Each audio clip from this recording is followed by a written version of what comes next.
നമസ്കാരം എല്ലാവർക്കും. അപ്പോൾ ഒരു ചെറിയൊരു ഇടവേളയ്ക്ക് ശേഷം വീണ്ടും മാമൻസ് കിച്ചണിലേക്ക് സ്വാഗതം. വീട് മാറ്റമായിട്ടൊക്കെ ബന്ധപ്പെട്ട് കുറച്ചൊന്ന് ബിസി ആയിപ്പോയി കുറച്ച് ദിവസത്തേക്ക്. അപ്പോൾ നമ്മുടെ പുതിയ കിച്ചണിലെ ഫസ്റ്റ് വീഡിയോ ആണ്. അപ്പോൾ ഇന്ന് ഉണ്ടാക്കാൻ പോകുന്നത് ഒരു ചെറിയൊരു ചരിത്രമുള്ളൊരു ഡിഷാണ്. പേര് പത്രാണി മച്ചി. അപ്പോൾ ഇത് പണ്ട് ഇറാനിൽ നിന്നും ഇന്ത്യയിലേക്ക് കുടിയേറി പാർത്ത ഈ പാസി കമ്മ്യൂണിറ്റി അവരുടെ ഒരു ഫേമസ് ഡിഷാണ്. അപ്പോൾ പേര് സൂചിപ്പിക്കുന്നത് പോലെ പത്ര എന്ന് വെച്ച് കഴിഞ്ഞാൽ ഇല, മച്ചി എന്ന് വെച്ച് കഴിഞ്ഞാൽ ഫിഷ്. അപ്പം ഇലയിലുണ്ടാക്കിയ ഒരു ഫിഷ് പ്രിപ്പറേഷനാണ് സംഭവം. ഇന്നേ വരെ ഞാൻ ഉണ്ടാക്കിയ റെസിപ്പികളിൽ വെച്ച് ഏറ്റവും സിമ്പിൾ ആയിട്ടുള്ള റെസിപ്പിയാണിത്. ഒരു കീറ്റോ റെസിപ്പിയാണ്. അതുമാത്രമല്ല, ഇപ്പം അധികം എരിവും പുളിയും ഒക്കെ അവോയ്ഡ് ചെയ്യുന്ന ആൾക്കാർക്ക് യൂസ് ചെയ്യാൻ പറ്റിയ ഒരു ഡിഷും കൂടിയാണ്. വളരെ ഹെൽത്തി ആയിട്ടുള്ള റെസിപ്പിയാണ്. ഒരു തുള്ളി ഓയിൽ പോലും യൂസ് ചെയ്യാതെ ഉണ്ടാക്കുന്ന ഒരു റെസിപ്പി കൂടെയാണിത്. എൻ്റെ കുറച്ച് ബ്രിട്ടീഷ് ഫ്രണ്ട്സൊക്കെ സ്ഥിരം ഇഷ്ടപ്പെടുന്ന ഒരു റെസിപ്പി കൂടെയാണിത്. അപ്പം നമുക്ക് അധികം സമയം കളയേണ്ട, നോക്കാം നമ്മുടെ പത്രാണി മച്ചി എങ്ങനെയാണ് ഉണ്ടാക്കുന്നത്. അപ്പോൾ പത്രാണി മച്ചി ഉണ്ടാക്കാനായിട്ട് ഇന്ന് ഞാൻ എടുത്തിരിക്കുന്നത് കിങ് ഫിഷാണ്, നെയ്മീൻ.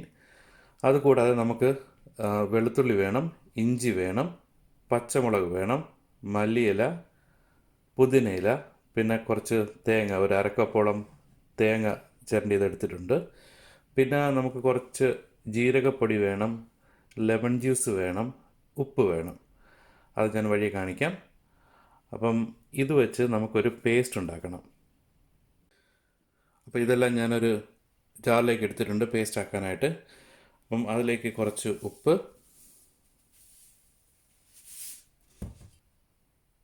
കുറച്ച് ഒരു 1/4 ടീസ്പൂണോളം ജീരകപ്പൊടി, പിന്നെ കുറച്ച് ലെമൺ ജ്യൂസ്. അപ്പോൾ ഇതെല്ലാം ചേർത്തിട്ട് നമുക്കൊരു നല്ലൊരു പേസ്റ്റായിട്ട് അടിച്ചെടുക്കണം.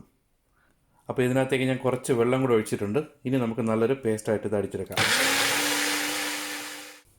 അപ്പോൾ നമ്മുടെ പേസ്റ്റ് റെഡി ആയിട്ടുണ്ട്. അപ്പോൾ ഇത് നമുക്കിനി ഫിഷിലേക്ക് പുരട്ടി കൊടുത്തതിന് ശേഷം അത് നമുക്ക് വാഴയിലയിൽ പൊതിഞ്ഞെടുക്കണം. അപ്പോൾ അതിന് വേണ്ടിയിട്ട് ഞാൻ വാഴയില ചെറുതായിട്ടൊന്ന് വാട്ടിയെടുത്ത് ഏകദേശം ഈ സൈസിൽ കട്ട് ചെയ്ത് വെച്ചിട്ടുണ്ട്.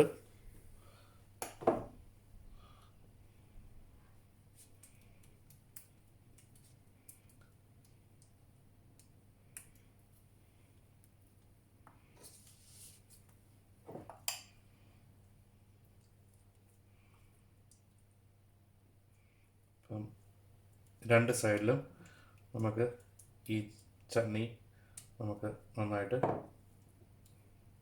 തേച്ച് കൊടുക്കാം. അതിനുശേഷം നമുക്കിതൊന്ന് പൊതിഞ്ഞെടുക്കാം.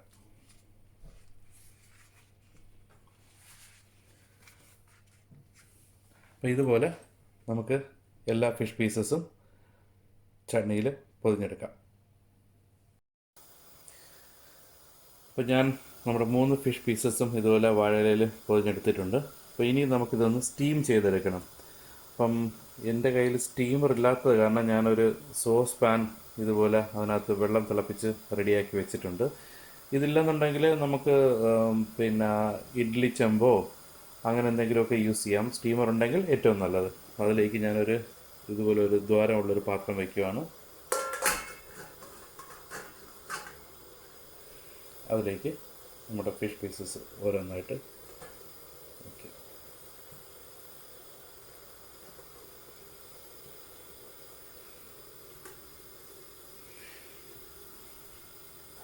ഇത് അടച്ചതിന് ശേഷം ഒരു 8 തൊട്ട് 10 മിനിറ്റ് വരെ നമുക്കിത് സ്റ്റീം ചെയ്തെടുക്കാം. ഇപ്പോൾ ഏകദേശം 10 മിനിറ്റോളം ആയിട്ടുണ്ട്. ഇപ്പം നമ്മുടെ ഫിഷ് വെന്തിട്ടുണ്ടാവും. നമുക്കൊന്ന് തുറന്ന് നോക്കാം.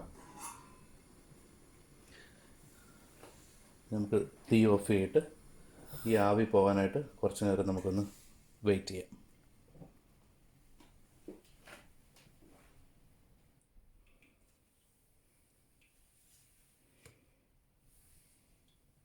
ഇപ്പം നമ്മുടെ ഡിഷ് റെഡി ആയിട്ടുണ്ട്. ഇനി നമുക്കത് ഒന്ന് തുറന്ന് നോക്കാം.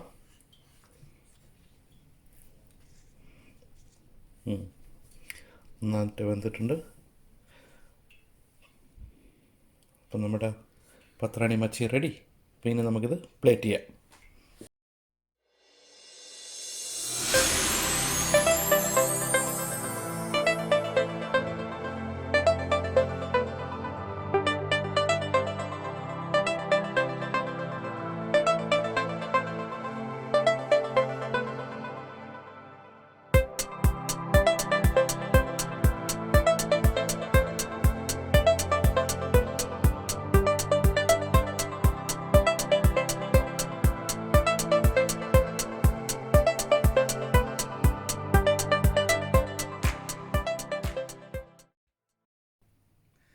അപ്പം നിങ്ങൾക്ക് എല്ലാവർക്കും എൻ്റെ ഈ സൂപ്പർ ഈസിയും ഹെൽത്തിയുമായിട്ടുള്ള റെസിപ്പി ഇഷ്ടമായെന്ന് വിശ്വസിക്കുന്നു.